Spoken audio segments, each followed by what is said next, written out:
É um prazer tê-los conosco e mais essa noite, né? Como nós comentamos já ontem, toda semana de aniversário é uma semana de festa, né?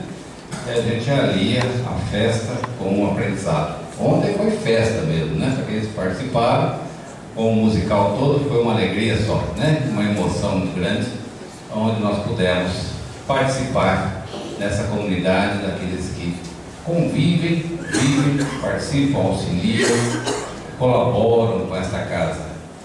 Mas não só com esta casa, com todos aqueles que aqui vêm, de companheiros, muitas vezes necessitados, criaturas aflitas, pessoas com angústias e com ansiedades, com desequilíbrios, com problemas de perturbação e etc. Então esta casa vem se dispondo há 76 anos a atender, a colaborar, a auxiliar naquilo que for possível. E com isso nós viemos formando esse corpo que não é aqueles que dirigem a casa, mas são todos aqueles que participam e todos aqueles que trabalham, todos aqueles que doam o seu tempo, alguns minutos por semana, para estarem aqui, para gratuitamente servirem, pura e simplesmente servirem, estudarem, conhecerem, entenderem ou procurarem entender o espírito, a alma sua e daqueles com os quais ele pode conviver e colaborar. Então esta é, e acredito que continuará sendo, a nossa inspiração para o trabalho desta casa. E nós, obviamente, contamos com todos vocês, com todos aqueles que aqui participam, que aqui vêm e que aqui formam esta família que nós chamamos de família do Centro Espírita Luz e Verdade, né? Sejam bem-vindos em mais essa noite. Hoje nós temos conosco Alexandre Pérez, doutor Alexandre Pérez, colaborador, estudioso da doutrina em profundidade, trabalha como médico da família em Marília, homeopata, e tem desenvolvido uma série de trabalhos muito interessantes dentro da doutrina. Nesta casa ele já falou várias vezes, já teve a oportunidade de nos trazer os seus conhecimentos. E mais essa noite, então ele está conosco aqui para nos envolver e nos informar daquilo que ele tem como potencial. Por isso que nós ficamos muito gratificados pela sua presença e muito alegre por ele estar aqui mais uma vez conosco. Para darmos início, então, oficialmente, vamos fazer uma prece. Vamos elevar os nossos pensamentos, procurando nesses instantes nos aconchegarmos a Jesus, abrirmos os nossos corações a Deus, e que possamos, nesses momentos, Senhor, sentirmos a sua presença, a sua paz, as suas bênçãos, a sua tranquilidade, e que possamos levar essas mesmas vibrações, esses pensamentos, esses conhecimentos para a nossa vida cotidiana, na procura do equilíbrio, na procura do entendimento. Mas rogamos, Senhor, em favor de todos aqueles nossos irmãos ainda muitas vezes infelizes, sofredores, desequilibrados, viciados, transtornados de todas as espécies, que sofrem ainda no seu espírito e na sua alma. Que Deus possa reconfortá-los dentro das suas necessidades, dentro dos seus sofrimentos, e que consigam encontrar em Ti a fortaleza e a diretriz para a sua vida, para a sua existência. Graças a Deus. Então, deixando o doutor Alexandre vem falar conosco hoje sobre esse tema que está aí, depressão, ansiedade nos tempos atuais, porque nós estamos falando no tempo das nossas ansiedades, né? No tempo das nossas incertezas. Então, estamos vivendo muitas vezes situações de incertezas, e por isso viemos trazer o tema para esta semana. Então, convidamos a gente para que assunto.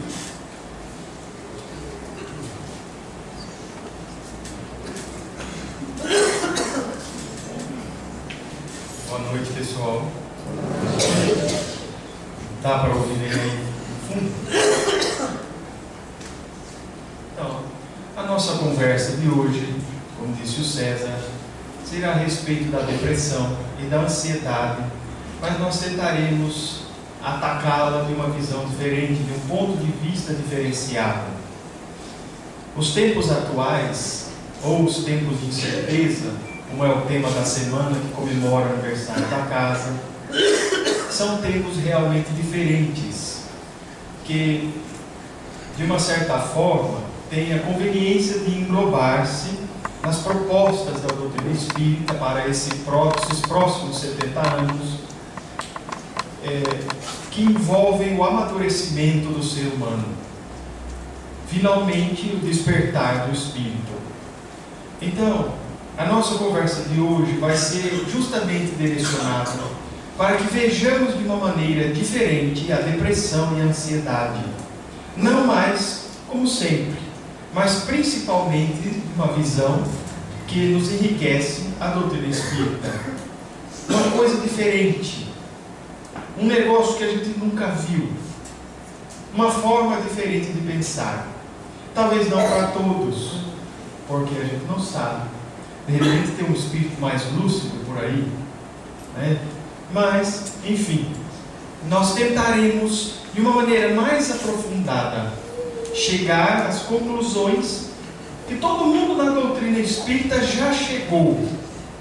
No entanto, a gente não consegue unir os objetivos com as finalidades de muitos dos ensinamentos de Jesus Cristo. Colocando para nós hoje um tema tão prático, bem do nosso dia a dia, quase todos nós sofremos um pouco de ansiedade ou depressão, e envolvendo este tema no instrumento que a doutrina espírita nos favorece, aí então nós vamos começar a usar de maneira prática a mensagem de Jesus Cristo e começar a nos conscientizar um pouco mais do que acontece com a gente. A essência da nossa mensagem hoje é dizer a todos que nós temos apenas arranhado a superfície dos nossos distúrbios comportamentais, disfarçados ou englobados sob o nome de depressão e ansiedade. De tal maneira que nos remédios, nas terapias, nas consultas à medicina oficial, à medicina alternativa, nas procuras das casas de tratamento espiritual, nós temos comido pelas beiradas, entre aspas, e deixado o núcleo ainda a ver navios. Nós ainda estamos tentando compreender a ansiedade e a depressão no seu âmago. Ainda estamos tentando entender como é que o ser humano pode atingir um estado comportamental que às vezes o tira completamente da sociedade. E tentando com remédios, tentando com conversas, a psicoterapia oficial ou espírita, a fluidoterapia, a desobsessão e todas as complementaridades que a doutrina pode nos oferecer, mesmo assim, nós apenas conseguimos paliar a dor. Então, antes de mais nada, minha gente, vamos nos irmanar nos começos da nossa conversa, como quem já sofreu ou sofre a ansiedade e a depressão, como quem está lutando, como quem está buscando alguma resposta, como quem todos os dias levanta com o propósito de se melhorar, cai ali, levanta lá, se magoa um pouco, se frustra, um dia, como dizem por aí, chuta o balde, outro dia está deprimido, se contém. Somos nós, pessoas deste jeito, não é verdade? Então vamos nos irmanar. A conversa de hoje é para nós. A espiritualidade que nos auxilia todos nós aqui. Então hoje nós vamos buscar uma resposta qualquer uma esperança diferente, alguma coisa que toque os nossos corações, alguma coisa que sensibilize a nossa necessidade. Então, abramos a nossa consciência à inspiração do alto e vamos deixar que as coisas aconteçam. Este é o nosso contrato inicial. Muito bem. Para medir a influência das condições, está cortando lá, aí eu vou ler embaixo, da existência sobre as manifestações da ansiedade e da depressão, é necessário uma abordagem diferente das propostas clássicas organicistas. É o que eu acabei de dizer para vocês. Nós, hoje, queremos entender por que esses tempos de incerteza provocam essas reações nos nossos espíritos. Por que a depressão continua sendo, apesar da moda já ter passado, mas ela continua sendo o problema do século? A ansiedade, a sua co-participação, a sua irmã gêmea praticamente, é outra estrela do mal do século. Por que essas influências dos tempos de incerteza, dos tempos atuais, estão atuando dessa maneira na gente? Nós temos que, e esse é o esforço dos especialistas, compreender o impacto dos estímulos que o meio ambiente está fazendo, está processando dentro dos nossos espíritos. Mas para entender isso, é necessário que a gente mude um pouco as características dos nossos estudos, das nossas abordagens terapêuticas.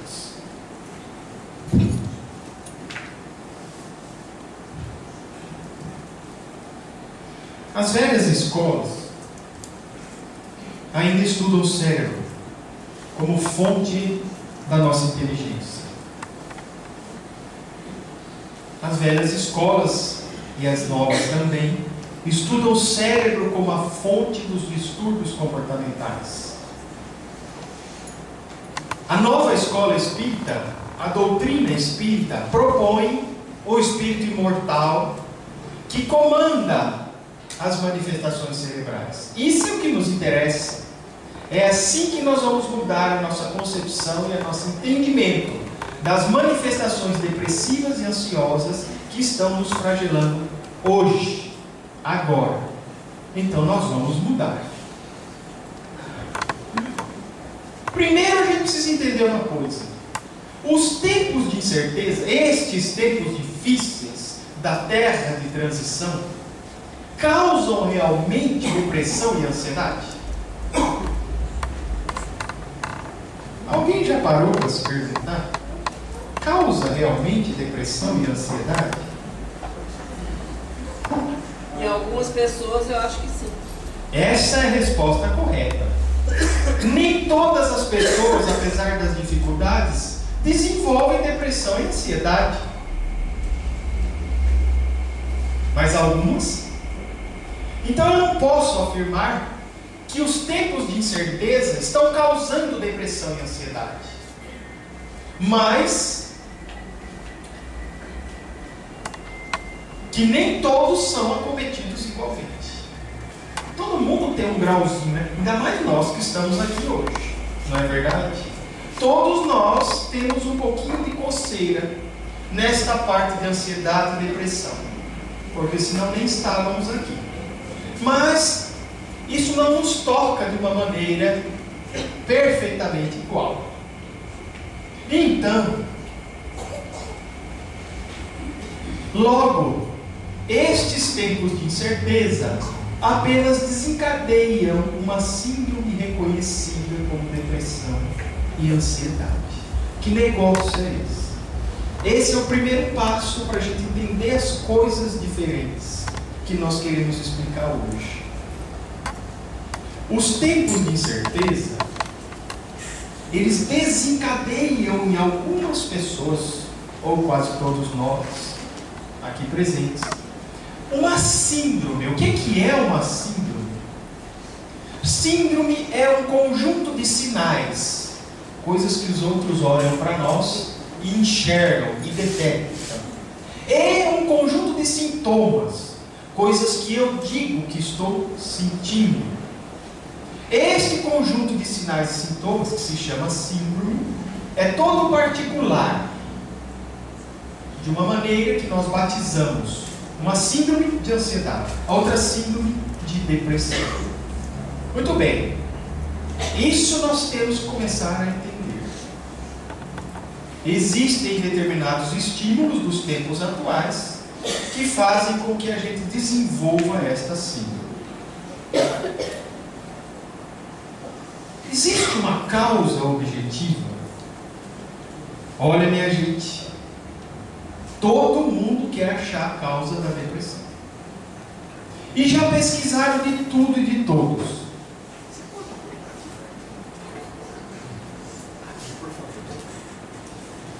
Não precisa andar. Senão fica depressivo. Muito bem. Agora está melhor. Existe uma causa realmente objetiva? Nós temos procurado por tudo quanto é lugar. Tocamos em alguns pontos. Disfunções fisiológicas cerebrais. Tem algumas pessoas depressivas que, quando a gente vai ver, tem a tal da serotonina baixa. Isso todo mundo já ouviu falar alguma vez na vida, né? Dizem que a serotonina é a substância da felicidade. É o neurotransmissor da paz e da tranquilidade. Não precisava nem de Jesus, muito menos de doutrina espírita. Era só ter serotonina no comprimidinho e acabou a história. Infelizmente, para muitas pessoas isso é verdade. Existem, aliás, a maioria dos medicamentos antidepressivos mais modernos faz justamente isso. Ah, você está com a serotonina baixa? Vamos aumentá-la. Uns aumentam a produção, outros inibem a destruição, os outros fazem a mesma coisa. Mas a hora que essa serotonina aumenta no nosso cérebro, é uma beleza, minha gente. Quem toma fluoxetina não precisa nem levantar a mão. Mas quem toma fluoxetina, quem toma sertralina, citalopram, é todo mundo muito bem instruído por aqui. Exatamente. Né? Quem toma esse tipo de medicação sabe o efeito que ela faz. Né? É uma faca de 2 gumes, maior do que aquela espada do Capitão Gancho, né? Enorme. E nós vamos saber logo por quê. Só que acontece que isso parece ser uma consequência. Por quê? Porque tem muita gente que não tem serotonina baixa. Aliás, que tem serotonina baixa, mas não é depressivo. E tem muita gente, ao contrário, que tem a serotonina alta e é depressivo. Parece que isso é um achado nos depressivos. Os depressivos têm a fisiologia cerebral particular, de uma maneira que a serotonina e afins, neurotransmissores afins, estão baixos. Essa não é a verdadeira causa. Não é a verdadeira causa. Então, vamos apelar para os agentes patogênicos biológicos.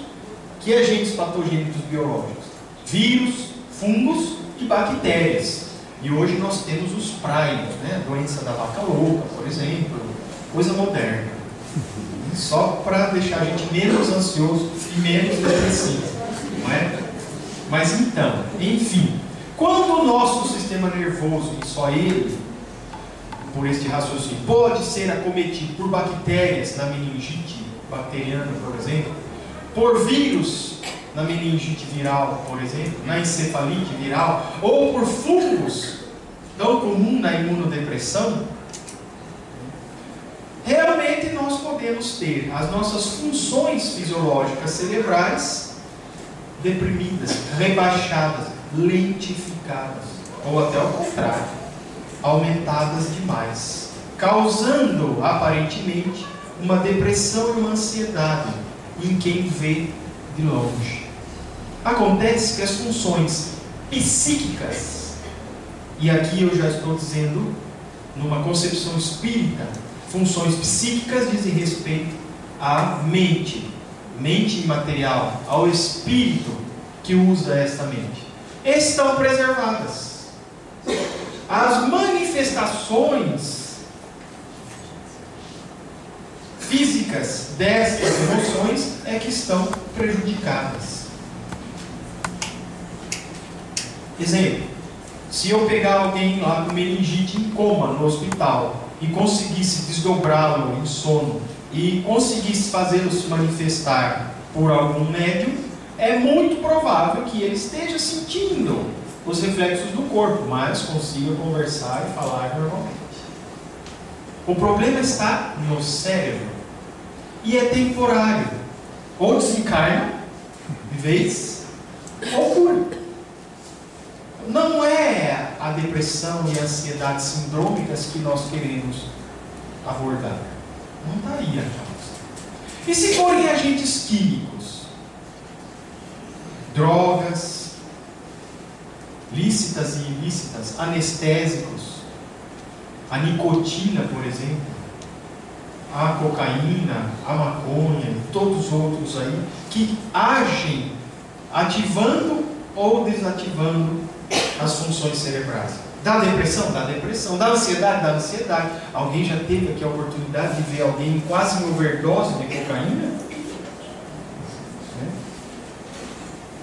Pois é, uma ansiedade é uma síndrome do pânico clássica, na maioria das vezes. E se ele não diz que é usuário de cocaína, você diz que ele está na síndrome do pânico. Mas é temporário também. Aí nós começamos a falar de algo que a gente já conhece mais: processos obsessivos. Processo obsessivo causa depressão. Ou será que é todo depressivo que atrai um obsessor? A ansiedade causa obsessão? Ou obsessão causa ansiedade? Isso também é um problema, não é? Todo obsidiado, todo aquele que passa por um processo obsessivo é depressivo? Ou é ansioso? Não, né? Mas aquele indivíduo, as pessoas que são predispostas à depressão e à ansiedade, têm essa síndrome estimulada pelo agente obsessor. Pela primeira vez nós estamos colocando aqui uma tal de predisposição. Nós vamos falar dela. Mas a obsessão, os processos obsessivos, não causam a depressão e a ansiedade. Estimulam em quem já é predisposto. E os choques emocionais? Uma perda, o desencarne na família, perdas seguidas de perdas, sustos muito grandes, incêndio na minha casa, ladrão entrou, me fez de refém e tudo mais, separação conjugal, choques emocionais importantes, causam depressão e ansiedade? Causam? Então todo mundo que sofreu um roubo ficou deprimido depois, não ficou? Todo mundo, sem exceção. Ou não? Ou então ficou ansioso. Todo mundo ficou ansioso depois. Desenvolveu uma síndrome de ansiedade. Foi? Olha, gente, é claro que lá na hora, né, todo mundo fica ansioso ou deprimido. Mas nem todos desenvolvem a síndrome ansiosa ou depressiva. Logo, é muito provável que os choques emocionais também ajam da mesma maneira, potencializando uma tendência do indivíduo predisposto. Não é a verdadeira causa. Então, nós vamos falar do óbvio. Frustrações, dificuldades, privações e tudo mais. Aquela vida miserável de cachorro mesmo. Pior do que o Paulo e o Estevão. Muito pior do que 50 anos depois. Negócio bravo. Vida de cão. Isso causa depressão, hein? Isso causa ansiedade. Não causa, não? Nem para todos. A resposta é sempre essa. O irmão Marinho, alguém lembra aqui deste livro? Não lembra? O irmão Marinho era uma mulher que saiu de casa, perdeu os parentes na época, logo depois dos encarnes de Jesus. Ela adotou o nome de irmão Marinho, foi acolhida numa casa do caminho, numa das casas do caminho daquela época, tornou-se pregadora e foi uma das mártires do cristianismo primitivo. Perdeu família, perdeu tudo, uma desgraça total, e tornou-se mártir do cristianismo. Ficou depressiva? Não. Ficou ansiosa? Deve ter ficado lá nos começos, mas não desenvolveu assim. Não é? Quantos de nós, gente, estamos aqui, ó, entre nós aqui, quantas pessoas não podem dizer que já enfrentaram desgraças na vida e estão aqui hoje firmes e fortes? Então, essas coisas, as frustrações, as dificuldades e privações desencadeiam nos indivíduos predispostos, mas não são a causa. No entanto, nós temos remédios para tratar frustrações, temos psicoterapia para superar dificuldades, temos até internações psiquiátricas para lidar com privações. Temos e estamos arranhando a casca da laranja. Porque o indivíduo está predisposto, mas o que faz o indivíduo predisposto? Bom, aí nós vamos então tentar ver se tem outra causa. Há sintomas psíquicos objetivos?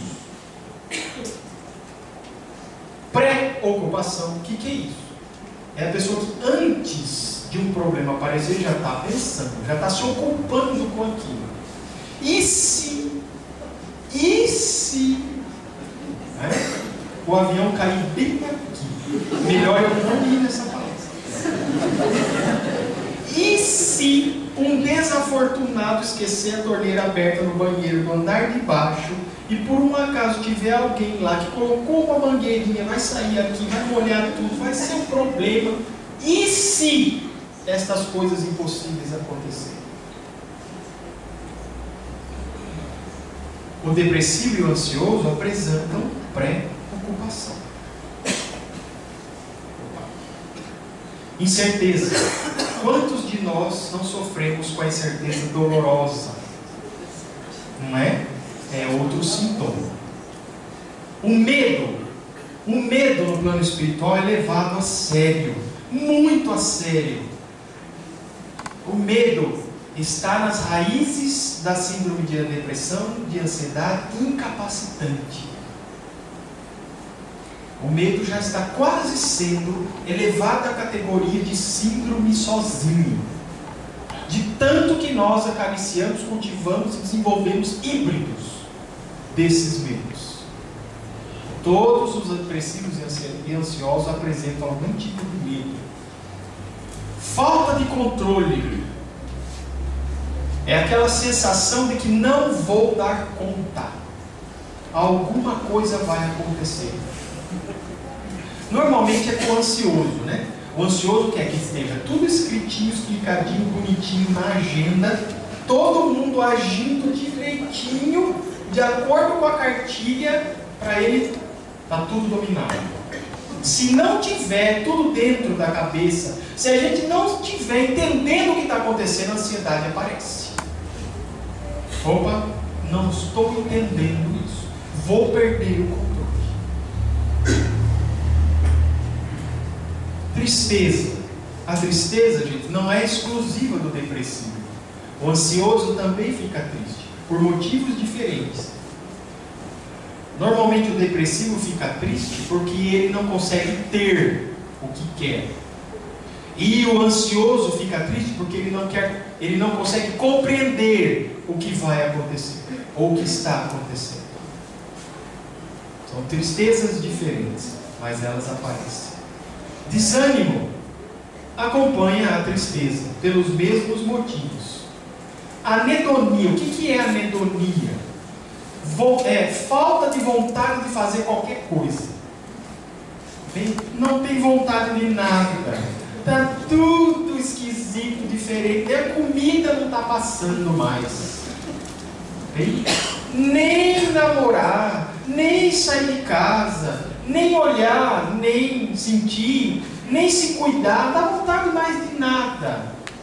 A anedonia é uma reação que está presente como sintoma psíquico, bem objetivo em quem olha um depressivo ou um ansioso. Fixações mentais.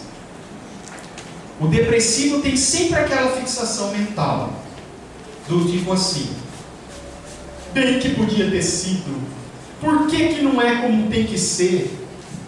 Assim eu não aceito, essas coisas são inadmissíveis, esta vida assim não dá. E a ideia começa a ficar fixa: o meu problema é aquilo, o meu problema é aquilo, o meu problema é aquilo.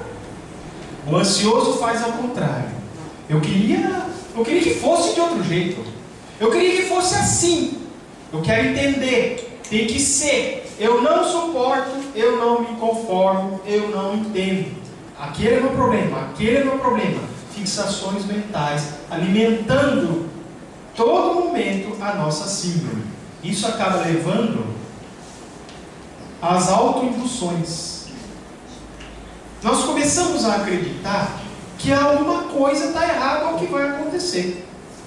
Minha gente, uma vez apareceu uma senhora de 47 anos, menopausada há 2 anos. Doutor, é o seguinte, eu vim para o senhor me receitar preservativo. Mas como assim? É preservativo. Olha, preservativo o senhor acha de graça em qualquer lugar, até nos postos de saúde, qualquer farmácia, supermercado. Não, eu quero que o senhor me passe a marca perfeita. Tá bem. Então, a senhora usa esse aqui, que eu não vou falar o nome, né? A senhora usa esse aqui, assim, que no meu julgamento tem uma ótima qualidade. Tá bem, doutor. Mas a gente usa isso antes de parar o anticoncepcional do mês ou depois de parar o anticoncepcional do mês? Mas como assim? Não, é que eu tomo anticoncepcional também. Mas a senhora não é menopausada? Eu sou menopausada há 2 anos. Mas eu morro de medo de engravidar. Quem falou com a senhora que a senhora pode engravidar ainda? Não. Pode, não pode? Todo mundo fala. Para Deus tudo é possível. Então a senhora está tomando anticoncepcional e vai usar preservativo. Isso porque eu fiz laqueadura no meu 3º filho.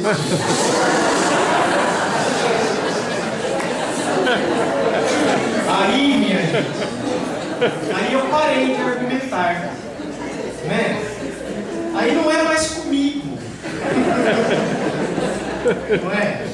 Aí a gente começa a entender, depois nós temos o encaminhamento adequado, mas quando a gente põe na cabeça uma coisa, nós nos escravizamos a ela.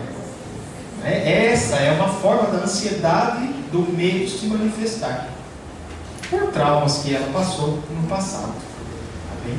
Mas olha o que a gente faz com a gente. Sabe aquele maníaco compulsivo que, deixa eu ver se eu fechei a porta, aí ele para, quando está lá na esquina, não, peraí,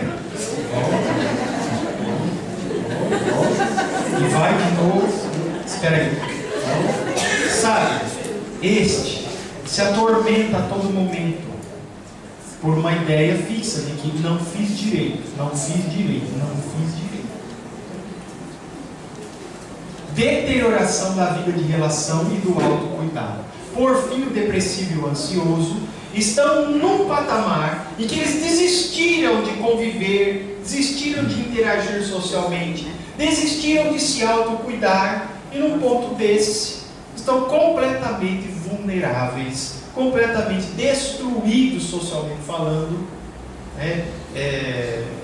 Profissionalmente falando, familiarmente falando. Quantos de nós não conhecemos gente assim ou já não passamos por isso? Bom, e há sinais físicos para a gente poder entender, para a gente poder tentar compreender? Esse aí eu já falei para vocês, né? A diminuição da serotonina e afins em algumas pessoas com síndrome depressiva. O aumento da adrenalina e afins em algumas pessoas com ansiedade, principalmente na síndrome do pânico. A adrenalina começa a ser despejada na corrente sanguínea e a pessoa começa a ter palpitações, dor de cabeça, suor frio, tremores. Começam os músculos a enrijecerem e depois vem a síndrome do pânico, né? A sensação de morte iminente. Isso ocorre no físico. Arcos reflexos do sistema nervoso autônomo, simpático e parasimpático, que nós normalmente ali no dia a dia conhecemos como distúrbio neurovegetativo. Outros preferem chamar de síndrome de conversão ou conversiva, vulgo piti. Deu piti. Quer dizer, ficou nervoso, foi tomar injeção, desmaiou, olhou o outro vomitando, vomitou junto, viu o filhinho que cortou o dedo, caiu do lado, foi ver a cesárea da esposa, saiu carregado, internado, coisas desse tipo, né? Mas tem coisas mais comuns. Começou a pensar naquele problema que vai ter que resolver não sei aonde, começa a dar formigamento. Mulherada que sabe mais disso, porque é mais comum em mulheres esse tipo de manifestação. Formiga aqui, aí formiga a mão, aí começa a dar falta de ar, aí você tem que começar a respirar, porque parece que não vem. Começa a respirar, e quanto mais respira, mais formiga. Quando começa na ponta do nariz, minha gente, Deus nos ajuda. Aí vem a dor de cabeça, aí vem a sensação de que algo está errado, a gente entra na autoindução mental e aí vai, desmaia mesmo. Tá bem? Já com o homem é diferente. O homem, a dor sempre é aqui, ó, do lado esquerdo, que o homem detesta esse negócio de infarto, né? Detesta. Começa a dar sensação de calor, palpitação, dor de cabeça, vem uma dor no peito e começa a ir para o braço. Nem que seja da costela, mas vai para o braço. Certo? Outros, o negócio é diferente. Se eu sento, dói. Se eu levanto, dói. Se eu vou fazer xixi, dói. Se eu vou fazer cocô, dói. É próstata. Aí acabou a história. É os dois temores, né? Coração e próstata. Depois dos 40, é um problema. São arcos reflexos. A gente começa a treinar o nosso corpo a responder de uma maneira objetiva com os estímulos da nossa ansiedade e da nossa depressão. Aí vem as doenças psicossomáticas. Hoje nós temos um rol de doenças psicossomáticas inacreditáveis. Desde quase todas as doenças metabólicas até doenças reumáticas e osteomusculares. Um monte que eu não vou ficar relacionando para vocês, tá bem? Que fazem parte das manifestações físicas das síndromes depressivas e ansiosas. Diminuição da imunidade no depressivo, né? A ponto de, pode pegar até uma tuberculose, gripes que demoram muito para curar, diarreias crônicas por qualquer tipo de virosezinha, diminui demais a imunidade. E por fim, síndromes degenerativas, né? O herpes zoster, a sífilis e até mesmo o câncer. E o aumento da imunidade aumenta também, mas nos ansiosos. Os ansiosos começam, o aumento da imunidade começa assim. O tempo inteiro a rinite começa a atacar.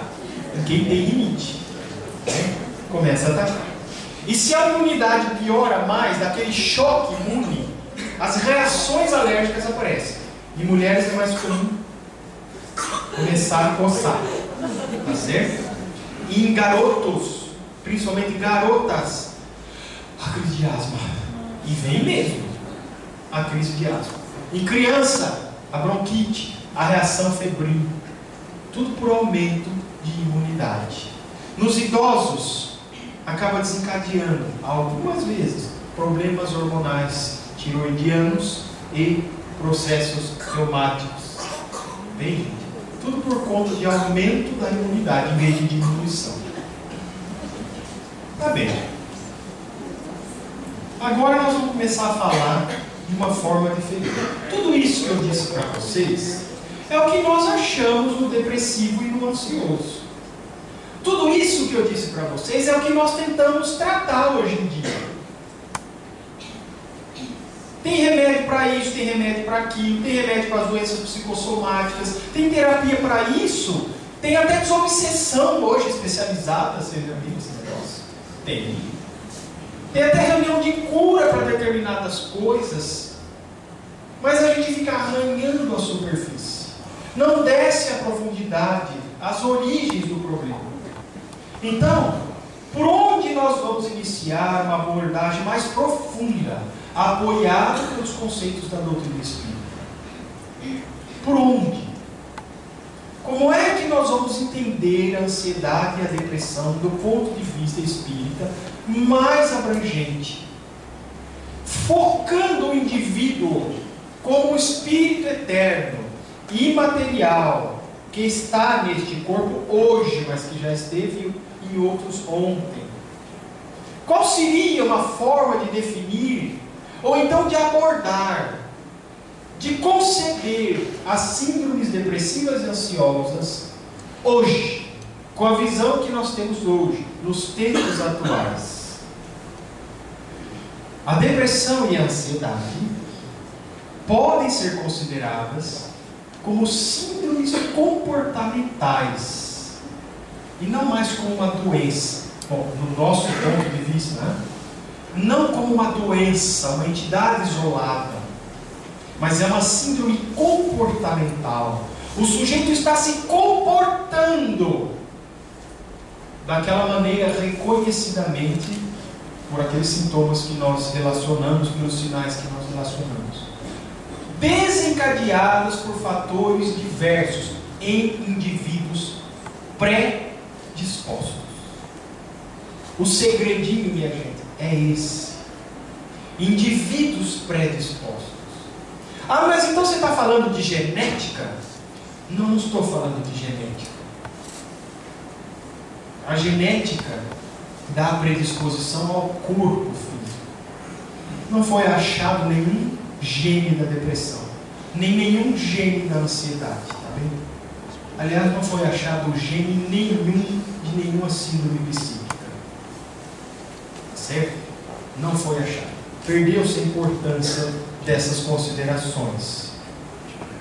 Não, eu estou dizendo indivíduos predispostos do ponto de vista espiritual, psíquico, mental, até fluídico, a gente poderia dizer, mas dali para cima. Quem são? Como que é que a gente entende isso? Então, a depressão e a ansiedade, elas são síndromes comportamentais, quer dizer, o indivíduo começa a desenvolver diversos jeitos de se comportar, que a gente chama de depressão e ansiedade. Mas essas coisas foram, hoje, que a gente está vendo a ponta do iceberg, desencadeadas pelos tempos difíceis, fatores diversos. Mas não é em todo mundo que isso acontece, só nos indivíduos predispostos. Como é que se caracteriza essa predisposição? Agora é que a gente tem que entender, né? Que predisposição é essa? De onde vem? Como é que é? Para onde vai? Isso que vai nos interessar como instrumento do dia a dia. Primeiro, ela pode ser originada em vidas passadas, quer dizer, eu já trago. Pode ser originada na vida atual, durante a infância ou recentemente. E o que é muito mais comum, eu já trago uma predisposição do passado que está sendo reforçada no presente. A predisposição, e a gente guarde bem isso, caracteriza-se fundamentalmente por reações psíquicas que desencadeiam comportamentos contrários às propostas adaptativas da evolução moral. Trocando em miúdos, o indivíduo predisposto, ele tem umas reações estranhas. Essas reações psíquicas, ou seja, partem sempre do espírito, não do corpo, nem do cérebro. Essas reações que ele tem, são reações que desencadeiam comportamentos que são contrários às propostas evolutivas. Ali dizendo, propostas adaptativas da evolução moral. Então quer dizer que esse negócio de propostas adaptativas da evolução moral está entrando em jogo? Está. Nós espíritas estudamos, vivemos, compreendemos, orbitamos em torno da compreensão das propostas adaptativas e evolutivas da moral, das leis divinas. Do nosso ponto de vista, só existe um caminho, não dois. Ou você está indo por aquele caminho, ou você ainda vai, forçado, mas vai. Né? Quando a gente começa a apresentar reações psíquicas, reações espirituais, que desencadeiam comportamentos que vão contra as propostas adaptativas, a coisa começa a nos caracterizar como indivíduos predispostos. O que são propostas adaptativas da evolução moral? Nós vamos falar disso agora. A gente vai começar a falar. Como é que se manifesta essa predisposição? Então agora eu já sei o que é um indivíduo predisposto. É a pessoa, vou repetir, que tem reações psíquicas frente aos estímulos da vida, tem reações psíquicas que geram comportamentos que são contrários às propostas adaptativas da evolução moral. Como é que se manifesta essa predisposição? Como é que eu olho para a pessoa e sei, esse aí é um predisposto a ter depressão e ansiedade? Como é que eu detecto? Primeiro, ele não aceita mudanças. Por acaso aí alguém se encaixa, né? Assim, esse negócio de não aceitar mudanças, conceito do ramo, essas coisas assim. Quando eu digo ali atrás, propostas adaptativas da evolução moral, significa que alguma coisa vai empurrar a gente para adaptações. E o que é adaptações? É alguma coisa que eu estava fazendo de um jeito, vou ter que fazer de outro. Nós estamos na Terra fundamentalmente para evoluir. Quem quer ficar parado não se adapta. Tem medo de mudanças. Não aceita mudanças. E por não aceitar mudanças, isso é uma reação psíquica. Que tipo de comportamentos anormais que essa não aceitação acaba desenvolvendo? Medo. Tem medo de que as coisas mudem. Queria que tudo fosse sempre assim. Preguiça. Ah, não, sempre não. Eu já estou no meu cantinho, já tenho o meu espaço. Para que eu vou mudar? Faz 30 anos que é assim. Ou mais, né?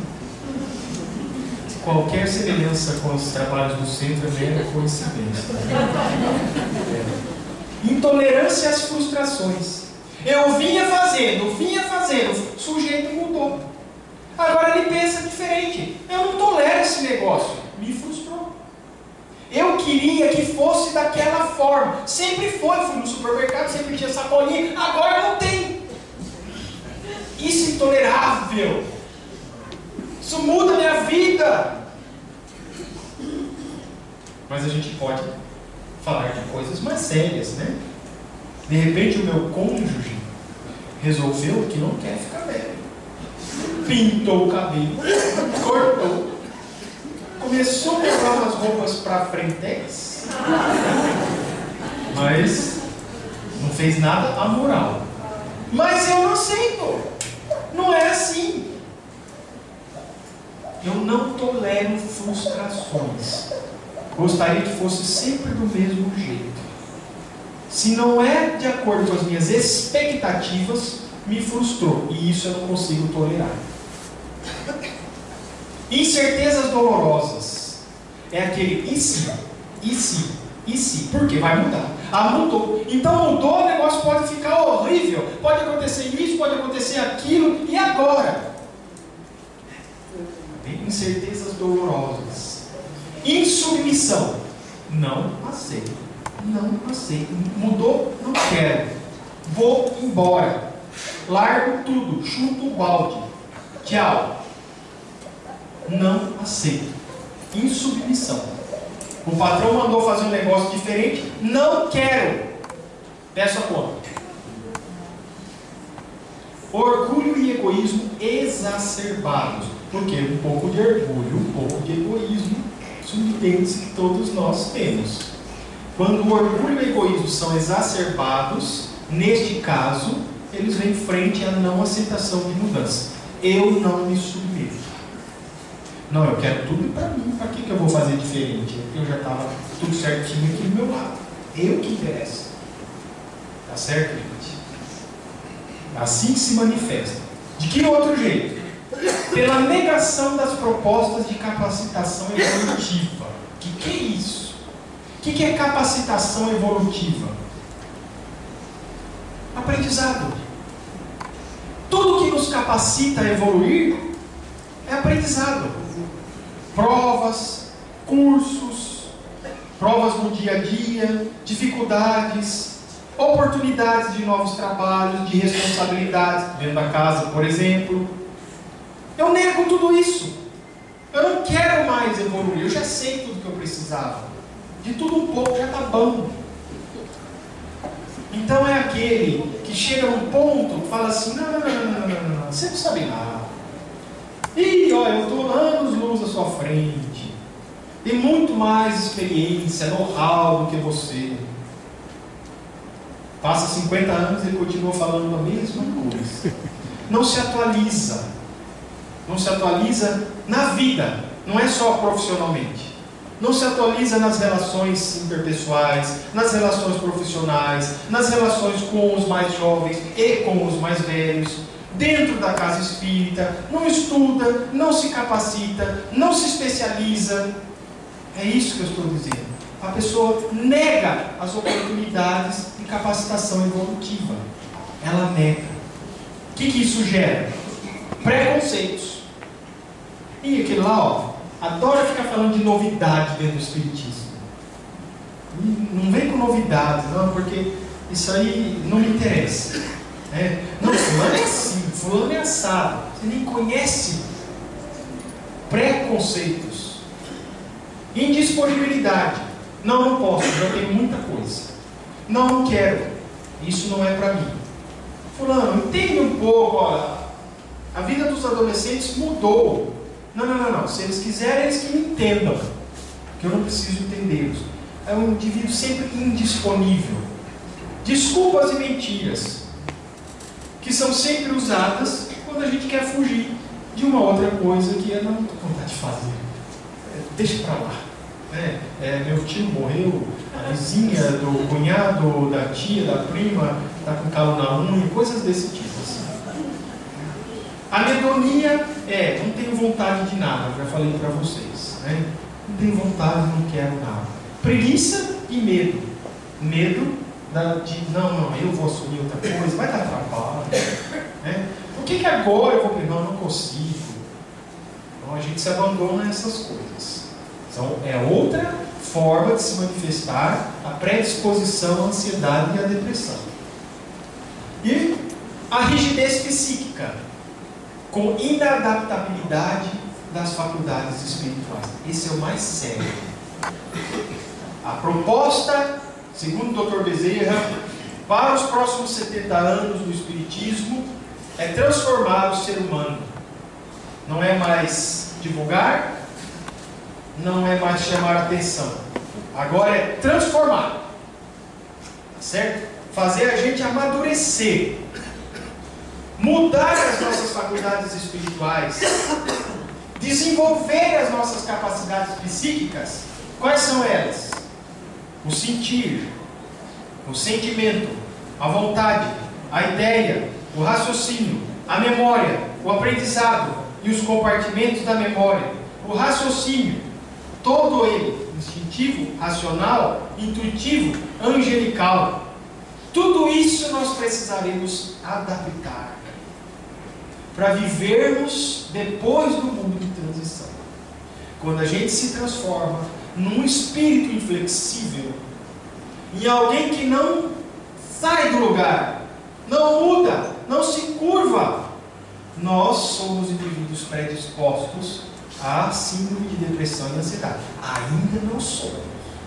Só estou falando para vocês do indivíduo predisposto. Esta atitude aí gera atavismos psíquicos profundos. O que é um atavismo?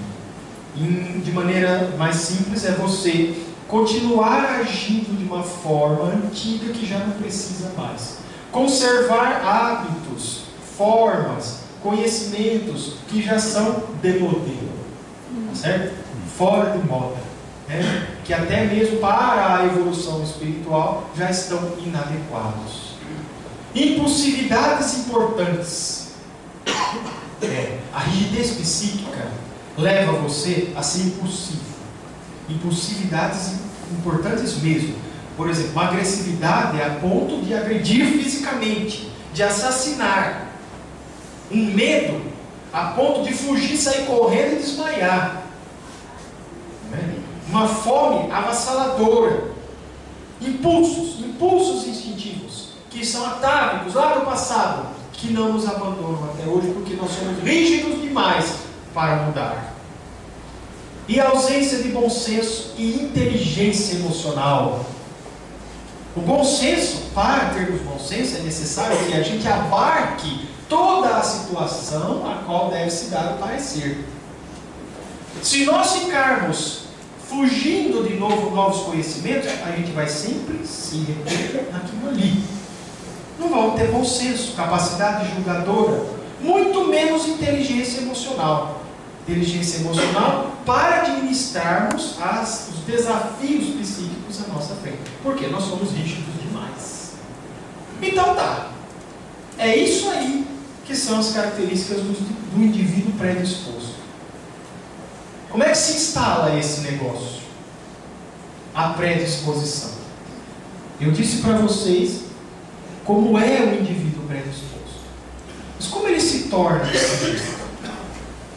Ela é resultante do comportamento atávico, dos padrões evolutivos instintivos do princípio inteligente, quer dizer, vem lá da antiguidade. Portanto, já está presente no espírito humano. Só que ela se manifesta mais evidentemente naqueles que permanecem evolutivamente estacionados. Quer dizer, a gente já traz das nossas vivências do passado, nos reinos inferiores da criação, a gente já traz os impulsos desenfreados, né? A gente já traz aquilo que não serve mais, que é instintivo. É herança do que nós nascemos. É natural. Nós temos que evolutivamente substituir uma coisa pela outra. Então, quando a gente se torna espíritos humanos, a gente já tem um pouco dessa predisposição. Mas quando a gente resolve com o sentimento que vai continuar sendo daquele jeito, a coisa aumenta.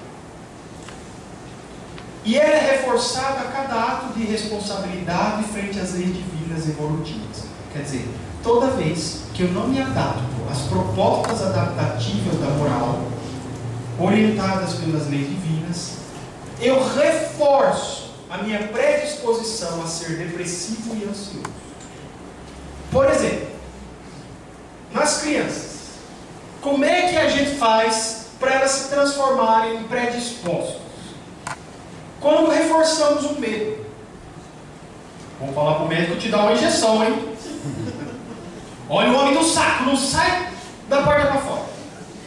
Esse eu já escutei demais. Lembra do homem do saco? Não fale com estranhos de maneira absolutamente nenhuma. Então nós vamos reforçando medos e a rigidez no relacionamento. Quando presenteamos a preguiça, você é esperto, hein? Enrolou a professora, não fez a tarefa, ela nem viu. É isso aí, menino. Tem que se virar, tem que dar o jeitinho. Quando a gente elogia a preguiça, o que eu queria era não fazer nada, na frente das crianças. Não queria fazer nada, eu detesto esse negócio de trabalhar. Meu negócio era aposentar cedo para ficar na rede, e que venha frango e cerveja.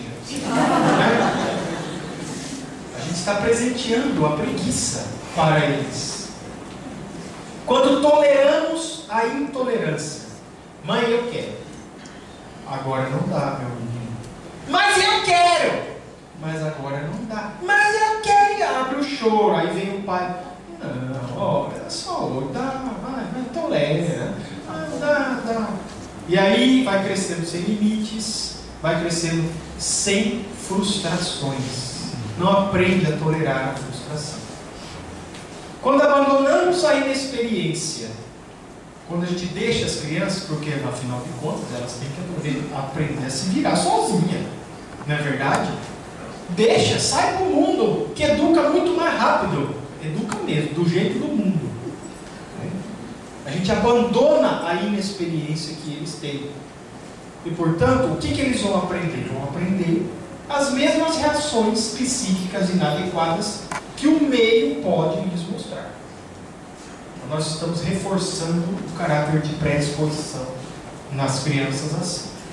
Nos jovens, quando a gente não corrige tendência, não deixa, depois ele decide que religião que ele vai ter.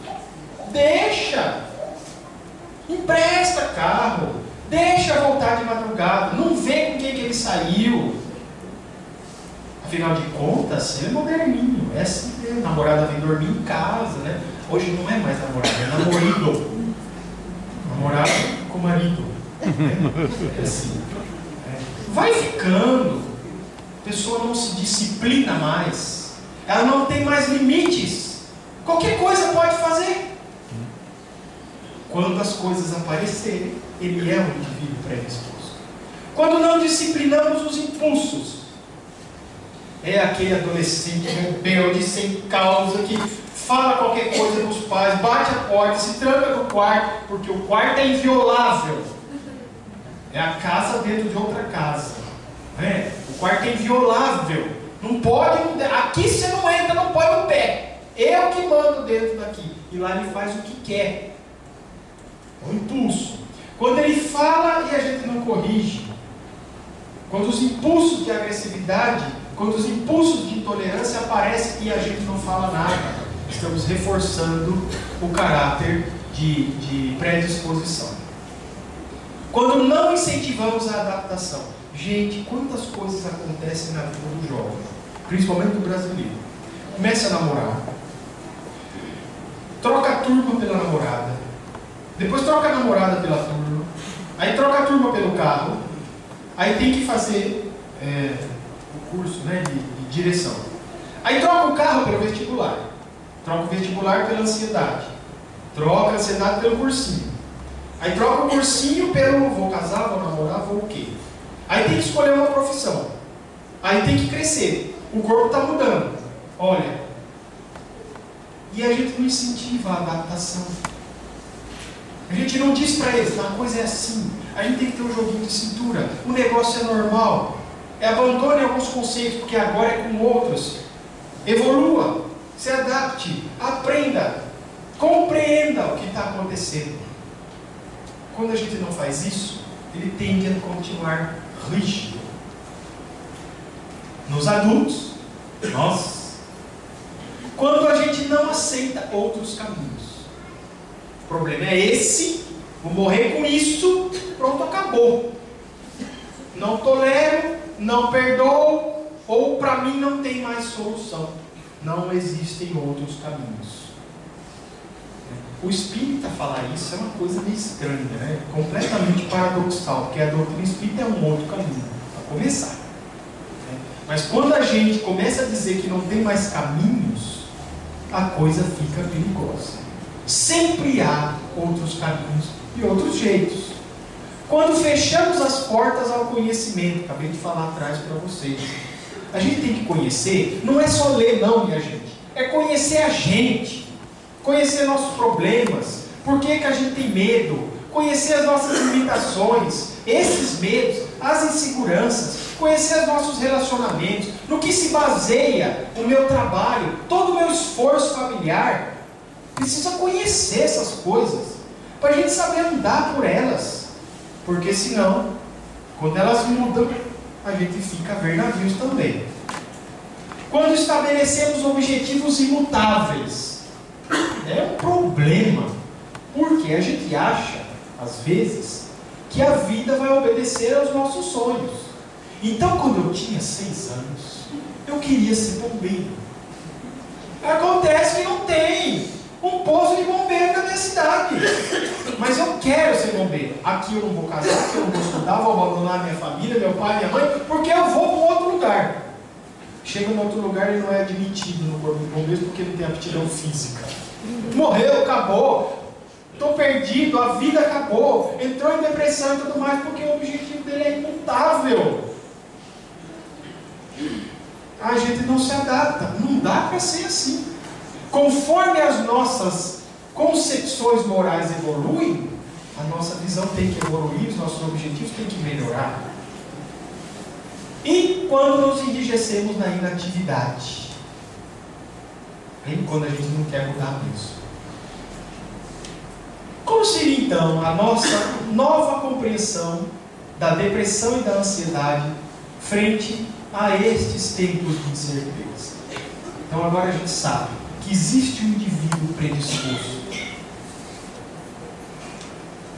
Como é que as coisas ficam? Ora, para nós agora, e essa proposta que eu trago para vocês, é entender que a depressão e a ansiedade se manifestam quando o indivíduo predisposto, esse que tem essas características que eu disse para vocês, é submetido às inevitáveis provas evolutivas da vida. Agora é 1 mais 1 é 2. Os tempos atuais são ricos de ilusões, propostas infundadas, baseadas em pensamento mágico, em orgulho, em egoísmo. Aí, minha gente, a realidade vai se manifestar porque as leis divinas e a lei do progresso funcionam. E vai se manifestar de uma maneira agressiva a essas pessoas desavisadas. Então veja, nós temos lá um indivíduo que estava numa boa. Ele tem aquelas características que o tornam predisposto. De repente, ele chega nos tempos atuais. A realidade se manifesta de uma maneira que não era a que ele estava esperando. O que é que acontece? Esses indivíduos terão reações psíquicas contrárias à proposta evolutiva, embasadas naquele atavismo evolutivo do passado, que não foi resolvido pela educação gradual dos impulsos dele. Então ele se depara com esse mundo difícil que a gente está tendo hoje. Ele já era predisposto, não foi educado, vai desenvolver reações psíquicas contrárias ao que aquilo está convidando ele a desenvolver. E aí, essas reações psíquicas desencontradas é a que desencadeia os sinais e sintomas que caracterizam na superfície a depressão e a ansiedade. Quer dizer, o indivíduo estava predisposto. Por quê? Ele foi mal educado, entre aspas. Ele não foi instruído, orientado, treinado a caminhar com a evolução, a ser flexível, a ser atento, a se educar. Mas ele estava numa boa, porque nunca teve contrariedades nenhuma, até que chega um dia que os tempos se tornam de incerteza, de dificuldade, o funil aperta. Esse indivíduo já é predisposto? É. Porque se ele não for, ele se adapta, ele supera. Mas se ele for predisposto, ele começa a ter aquelas reações psíquicas atávicas. E essas reações psíquicas desencadeiam o comportamento e a gente que está de fora começa a enxergar nesse indivíduo aquelas coisas que eu relacionei para vocês, que caracterizam a síndrome da depressão e da ansiedade. É assim que a gente espiritamente, doutrinariamente, enxerga hoje o depressivo e o ansioso. Eles não têm uma doença, eles têm uma síndrome. Eles só têm essa síndrome porque estão comportando-se de uma maneira inadequada às propostas evolutivas das provas da vida. E eles só se comportam desse jeito, olhe bem, porque eles são indivíduos predispostos. O que são indivíduos predispostos? Aqueles que não crescem, não foram treinados, não foram educados, que não aceitam mudanças, que se enrijecem, que recusam-se a progredir, que preferem continuar ainda de uma maneira instintiva levando a vida. O que é que acontece com esses indivíduos? Eles têm reações psíquicas contraditórias. Não, nego, não quero, não vou, não aceito, não posso, não entendo, não compreendo, não tem saída. E desenvolvem então os sinais, os sintomas, que aí eu conheço ele, nossa, olha, ele é depressivo, coitado. O problema dele é a tristeza. Né, não. O problema dele é não saber lidar com alguma coisa que está provocando a tristeza. Por fim, como é que a gente trata essas coisas? Com a proposta espírita, com esta compreensão. É simples, minha gente. Simples e complicado ao mesmo tempo, né? Mas é simples. Em que sentido? Veja só. O que nós precisamos fazer são propostas educativas embasadas nos objetivos evolutivos das leis divinas.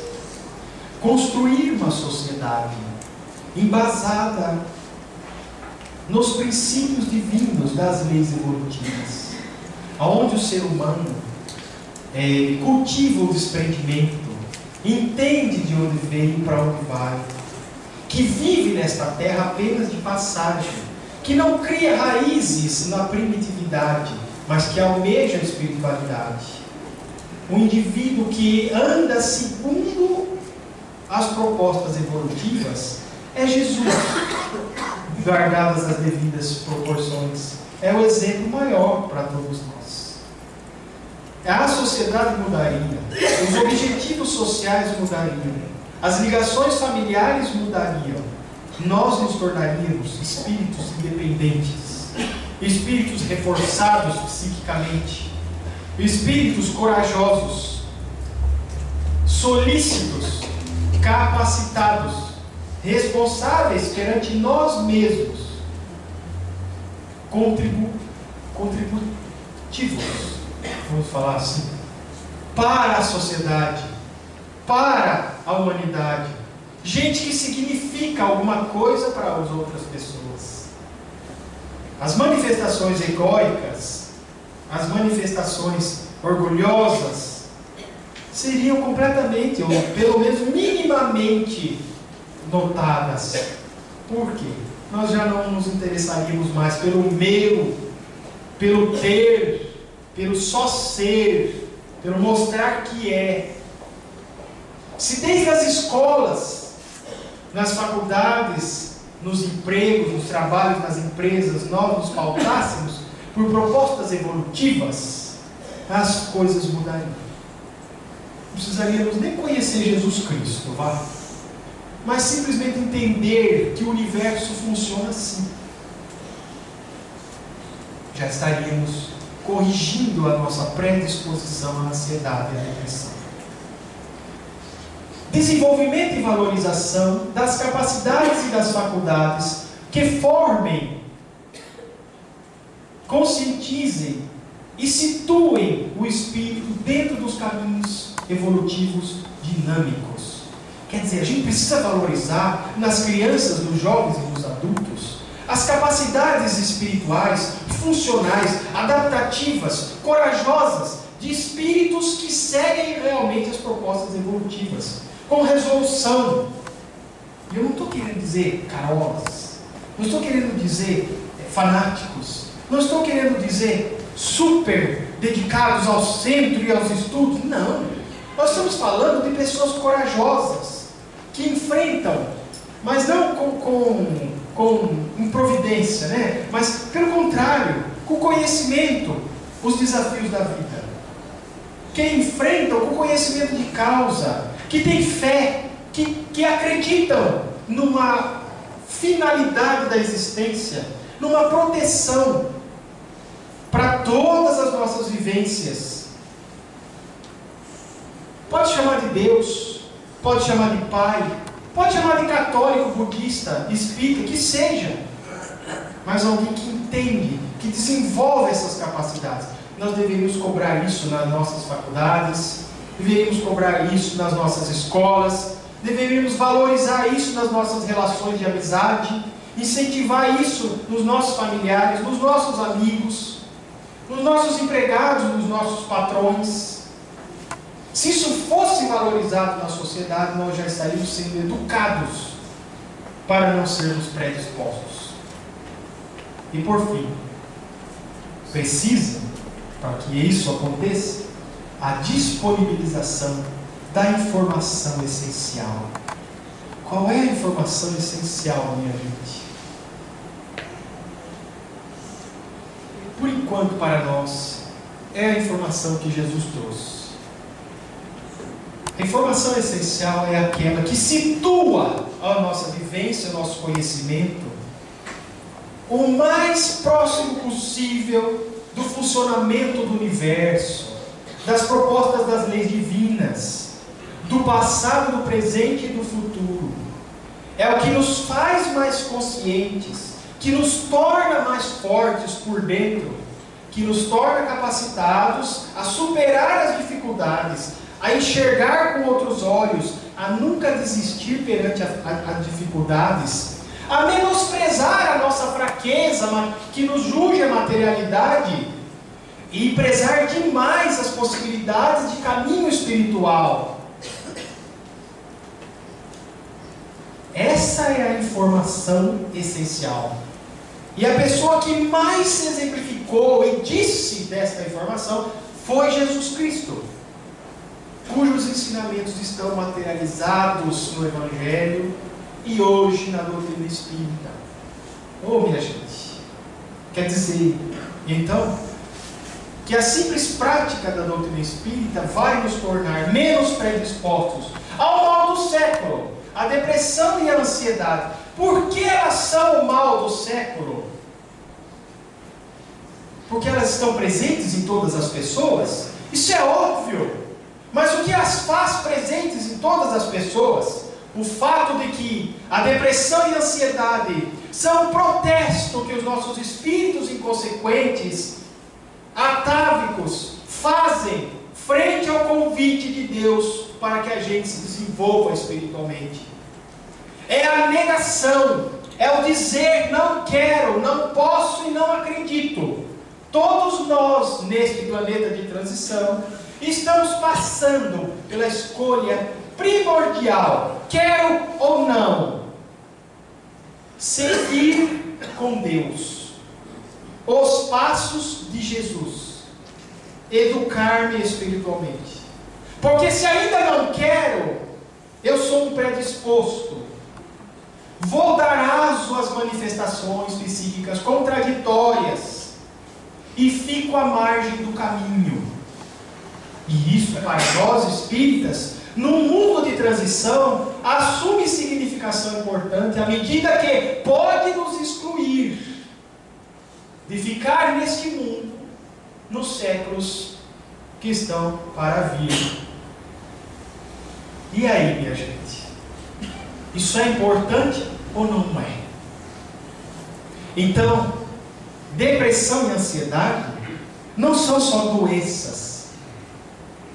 Depressão e ansiedade são comportamentos que denotam a nossa evolução psíquica e espiritual, mas que só se manifestam diante das contrariedades e das provas divinas. Repetindo, para que a gente possa superá-las, haja lá usar o medicamento, a psicoterapia, a psicanálise, os trabalhos em grupo, o que seja possível de se fazer, mas que será sempre paliativo, mas que haja em primeiro lugar a educação espiritual de nossos impulsos atávicos, a informação dos nossos espíritos para nos levar adiante no nosso conhecimento, no nosso proceder. Que haja a simples boa vontade de atender ao convite que Jesus nos faz todos os dias, desde que a gente ganhou consciência. Muda, meu filho. Entende, meu filho. Se interesse. Compreenda. Perdoe. Isso não é poesia. Isso é instrumento prático. Perdoe. Ofereça outra face. Seja esperto como a serpente, mas manso que nem o cordeiro. Perdoe os inimigos, principalmente. 70 vezes, 7 vezes. Dai a César o que é de César, e a Deus o que é de Deus. Não dá para servir a materialidade e a espiritualidade ao mesmo tempo. Nós somos os trabalhadores da última hora, porque somos os espíritos atávicos que restaram na Terra. A grande maioria de nós veio ainda de outros planetas, exilados que fomos para cá. Seremos exilados de novo? Então, minha gente, obedecemos ao convite da espiritualidade maior. Eles só querem que a gente abra os olhos, que a gente desperte.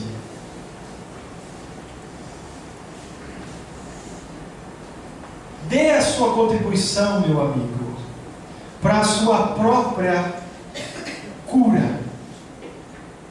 Tire os laços dos seus olhos, as vendas que cegam o procedimento que está ali para ser tomado. Os amigos, o vizinho, o cônjuge, o filho, o patrão, o empregado, o livro amigo, todos eles nos alertam o que é para ser feito. Nós temos em contrapartida milhões de obstáculos na prateleira, para que sejam antepostos aos convites da vida. Derrubemos essa prateleira instituída de preconceitos, de má vontade, de preguiça, de medo de tudo isso que foi exposto. Adotemos o simples convite da vida de todos os dias, minha gente. Todos os dias tem atividade. Todos os dias tem alguém precisando. Todos os dias tem um desafio novo. Todos os dias alguém desafia a sua paciência, a sua dedicação. Todos os dias tem alguma coisa para dizer para alguém, e para não dizer de jeito nenhum. Todo dia a gente pode se calar. Todo dia a gente pode escolher, hoje eu não vou falar isso, amanhã eu falo. Todas as horas da vida o corpo pede o nosso cuidado, na disciplina da comida, na disciplina do sono, na disciplina do trabalho, na disciplina da fala, na disciplina do que eu olho, na disciplina do que eu escuto. Todos os dias há convites evolutivos que nos adaptam moralmente às leis divinas. Ninguém pode acusar a Deus da sua depressão e da sua ansiedade. Ninguém pode culpar o governo, o filho, o marido, o corpo ou a disfunção corporal. Ninguém pode dizer que está abandonado dos espíritos, dos amigos espirituais de Jesus da informação. Ninguém pode alegar abandono. Ninguém pode dizer que não compreende e não vai compreender nada. Nós estamos mergulhados em propostas inovadoras. Só não enxergamos porque nós colocamos obstáculos na nossa frente. Tira primeiro a trave do nosso olho, depois a gente vê a trave do vizinho. É simples assim, minha gente, no falar. A gente tem que lidar com a nossa predisposição, essa aí que nós detectamos. Bem? O tempo já vai tarde, mas eu gosto sempre de deixar tempo de perguntas. Pode? Alguém gostaria de perguntar alguma coisa? Vamos aproveitar. Eu gostaria. Pergunte. A depressão, ela tem alguma influência espiritual do lado ruim? Pro lado? Do lado ruim? Se a depressão tem alguma influência do lado ruim, espiritual, olha, você encontra uma amiga na rua, vê que ela tem uma bolsa nova. Ah, mas eu queria tanto aquela bolsa. Você sabe que ela tem uma tendência a se depreciar, autodepreciar. Você diz para ela assim: nossa, hein? Mas você é muito velho para essa bolsa. Daí a pouco, no outro dia, fala: nossa, não, eu não saio com você, troca de bolsa. Aí ela começa: ah, nossa, eu estou ficando velha mesmo. Não, eu não posso mais comprar essas coisas. Fim das contas, acho que eu vou dar essa bolsa para minha amiga. Mas aí seria fisicamente falando, digo assim. Espiritualmente falando, é a mesma coisa.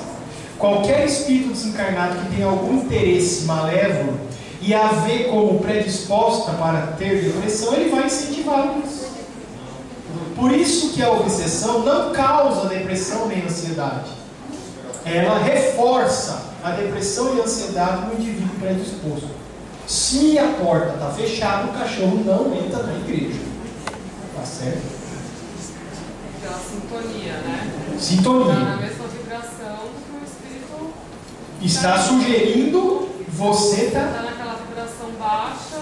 Isso. No mesmo nível dele. Você sabe que mãe faz muito isso com o filho, né? Não, você pode estudar fora, claro, meu filho. Claro, eu não vou interferir, não. Mas o problema é que você vai ter que lavar sua roupa sozinho. Não, mas isso não é problema, não. Tudo bem, vai. Tem que ir mesmo, meu filho. Mas olha, vai ficar longe da mãe do pai, né?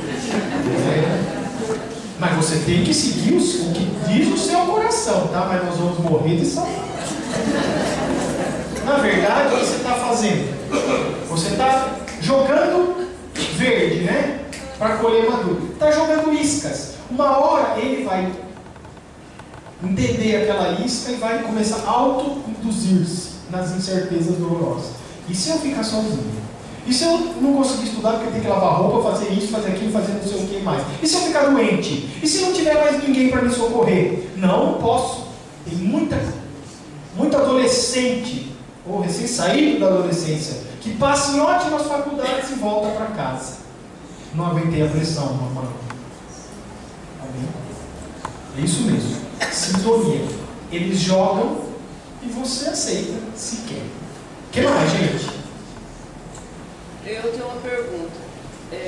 Uma pessoa que diz que tem o pavio curto, ou nem tem pavio, e diz que não tem controle de jeito nenhum do que ocorre no momento que ele perde o controle, ele fala que perde, escurece a vista e quebra as coisas, maltrata os outros.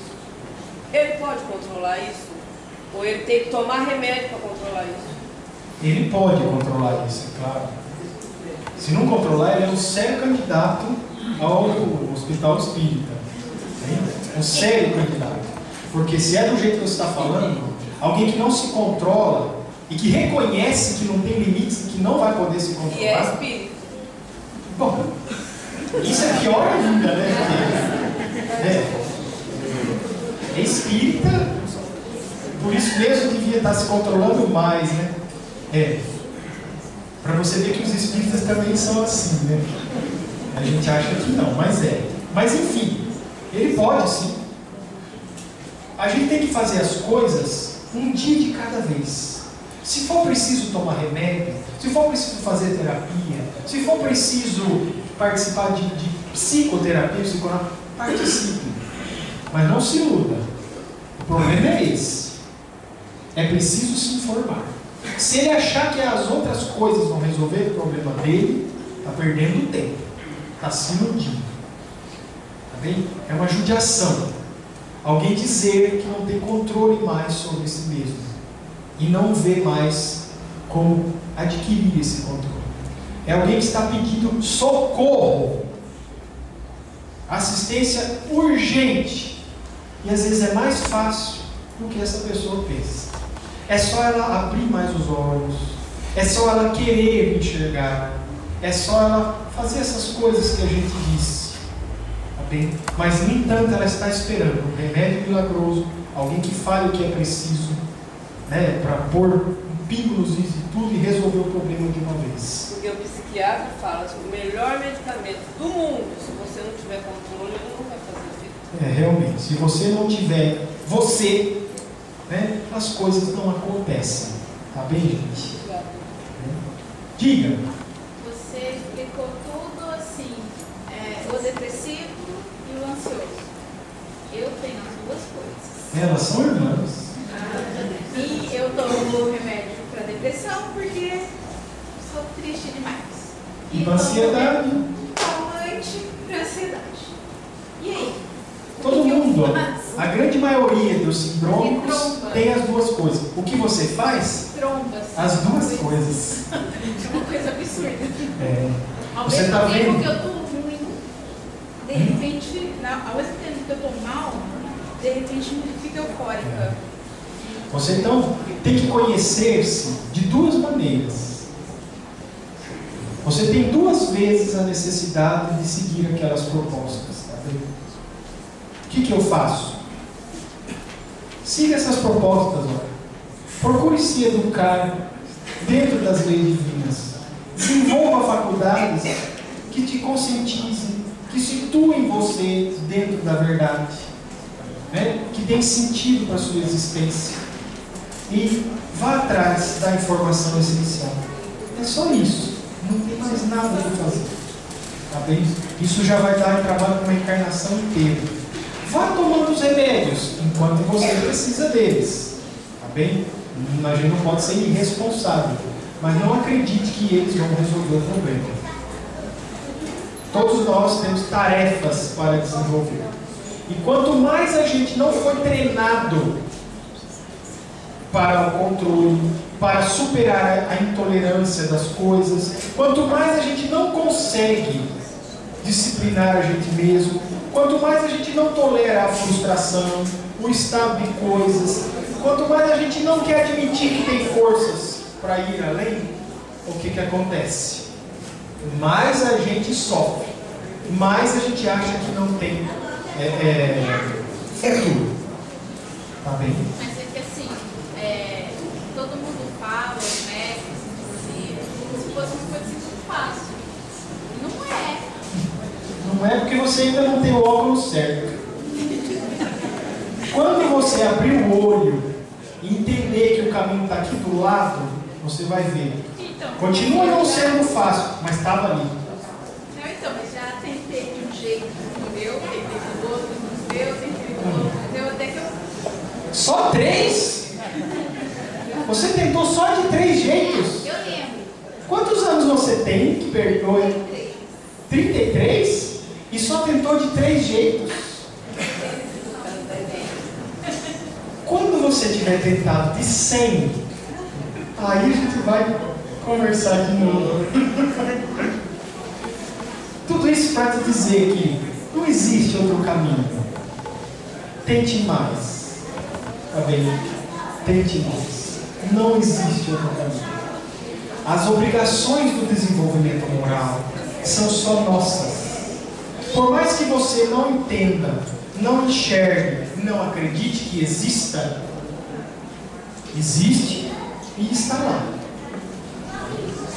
Não são as outras coisas que têm que fazer você enxergar aquilo. É você que tem que ir procurar. Tentei 3 vezes, não consegui. Tenta a quarta. E a quinta. E a sexta. Tá bem? Quem está com fome, procura comida. Não é verdade? Quem tem fome espiritual, precisa comer também. Não tem outra resposta para dar para ninguém. Se nós tivéssemos uma terapia, nós valorizaríamos o caráter consolador. Cada um está no adiantamento espiritual. Cada um levará um determinado número de anos para conseguir isso que você está almejando. Okay? E se eu soubesse o seu problema de maneira particular, provavelmente eu ou qualquer outra pessoa poderia te dar dicas de como você chegar àquilo ali. Tá bem? Ou nós hoje estamos conversando sobre os princípios gerais que devem ser enxergados. Aí cada caso deve se encaixar, mas dentro disso aqui, sempre existe outro caminho. Tá bem? Se você está dizendo para mim, tentou 3 vezes, não vai tentar mais porque desistiu, você está esperando eu fabricar um remédio novo?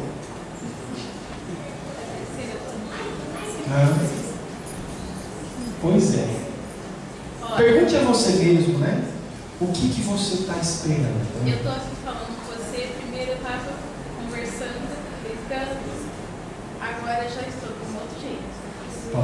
Sim, entendeu? É uma coisa muito...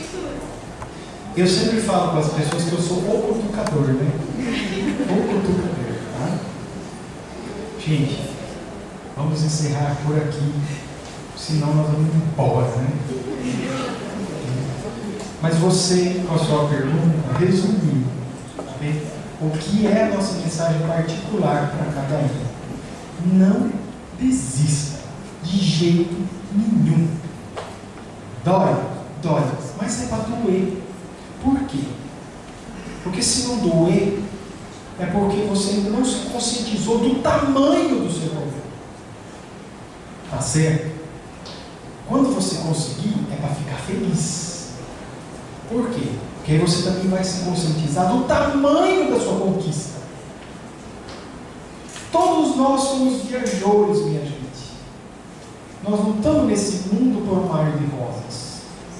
Hoje eu tenho os meus problemas, mas se eu lutar com eles, amanhã eu tenho menos, depois da manhã um pouquinho menos, depois da manhã um pouquinho menos. Sentir desgosto, sentir medo, sentir tristeza, faz parte do processo do autoconhecimento. Eu primeiro preciso descobrir os meus podres para correr atrás das minhas verdadeiras necessidades. Não é verdade? Você já se conhece? Você sabe qual é a causa da sua depressão? Pois então você nem começou ainda o processo de regeneração. Por enquanto, nós que estamos nesse estágio, arranhamos a superfície, procurando no remédio, procurando na psicoterapia, procurando nos conselhos a resolução para a nossa predisposição. Reafirmo para todo mundo: o problema é que nós não fomos educados para tolerar, para se adaptar, para ir atrás, para compreender. Agora, nós somos pegos, diz o gaúcho, de bombachinha, né? De calça curta. Bem, as contrariedades surgiram na sua vida e na vida dos outros. E agora nós não sabemos lidar com elas, porque não fomos treinados. Precisa começar do zero, se for o caso. Do zero. Bem, gente? Do zero. Aprender a mudar, aprender a compreender, aprender a ir atrás da informação, se adaptar, ser flexível, responsável diante da nossa necessidade. Primeiro passo para você, minha querida: conheça primeiro qual é a sua verdadeira necessidade. Pergunta que eu te fiz há pouco: o que você precisa para ser feliz? Comece por aí. Porque se a gente ainda não descobriu, nós ainda estamos lá no período de inconsciência, tentando imitar espíritos malucos. Se a gente não sabe o que nos deixa feliz, a gente não tem sequer um objetivo de vida prático. Para que correr? Para que viver? Para que lutar? Não é? Vamos pensar nisso, gente. Eu quero agradecer o convite. É uma oportunidade muito boa estar com vocês. Quando a gente fala, a gente aprende, a gente entende, a gente compreende, troca informações. A espiritualidade desta casa é sempre muito receptiva, super trabalhadora e oportunista, no bom sentido. Por quê? Nós estamos sendo socorridos nesse exato momento. Não ia ser de outra forma diferente, né? Então, obrigado a vocês por me escutar quase 2 horas, né? Quase 2 horas de blá blá blá, né? Eu espero que esse blá blá blá realmente cutuque a consciência de cada um. Que a nossa felicidade não seja fruto de ilusão, de deixa para lá. Que a nossa felicidade seja fruto de conquista. Conquista. Hoje eu entendi. Só de você entender que você é triste por causa de tal coisa, pode ficar feliz com isso. Porque 99% é triste e não sabe por quê. Ou é ansioso e nem sabe o que quer. Não é? Então, que a nossa felicidade seja fruto de conquista e não de caridade alheia. Que caridade a gente já recebe muito lá no plano espiritual. Então, muito obrigado mesmo. E que tenha servido para alguma coisa, né? Obrigado.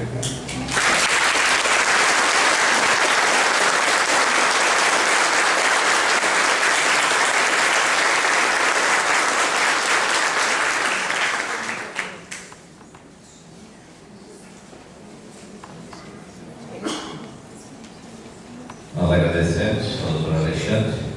Ele conquistou o objetivo dele, que é cutucar, né? Nos trouxe uma série de pontos para nós pensarmos, refletirmos, e isso é de fundamental importância, porque nós estamos realmente numa transição de mundo. Não é só de mundo, mas de pessoas, de seres, de características, de caráter, né? De sentimentos. Então tudo isso é de fundamental importância para que a gente possa refletir e objetivar a nossa vida, a nossa existência. Muito obrigado, doutor Alexandre. Que Deus o acompanhe, que continue a levar essa mensagem, que sem dúvida alguma vai auxiliar em muito as criaturas, né? Nós convidamos vocês para amanhã. Amanhã nós temos o Orson Peter Carrara, né, de Matão, e que vem falar sobre tempos de incerteza, né? E vem nos trazer a sua mensagem. Já esteve nessa casa outras tantas vezes, já foi muito feliz, né, nas suas passagens, e eu quero convidar a Márcia rapidinho só para fazer um convite para vocês, né? Nós temos uma campanha e a Márcia vai.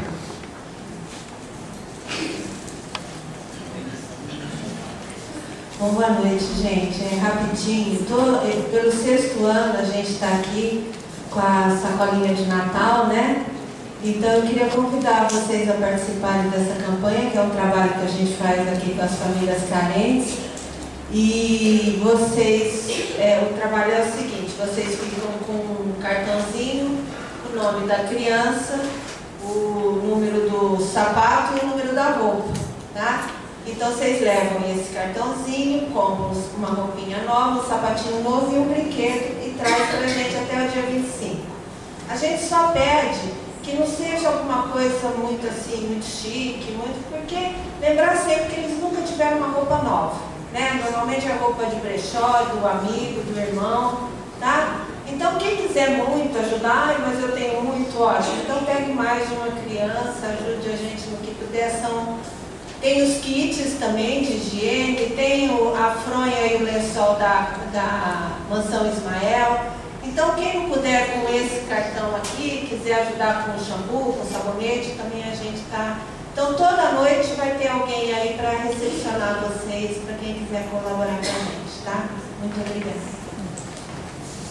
Aí fica o convite, né, para quem quiser colaborar, para nós podermos trazer um Natal mais alegre, mais feliz para essas pessoas, para essas crianças, né?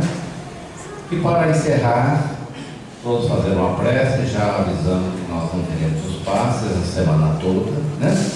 E vamos elevar então os nossos pensamentos até Deus, até Jesus, agradecer por mais essa oportunidade, por esses momentos de aprendizado, de reflexões, que possamos levar para os nossos lares, que possamos levar para a nossa intimidade esta abertura para novos conhecimentos, para novos entendimentos, nos levando então para um plano mais feliz e mais equilibrado. Que Deus permita que todos levem daqui vibrações de paz, de harmonia, de serenidade, e transfira essas mesmas energias para os seus lares e para todos aqueles com quem convive. Graças a Deus, Senhor, que assim seja.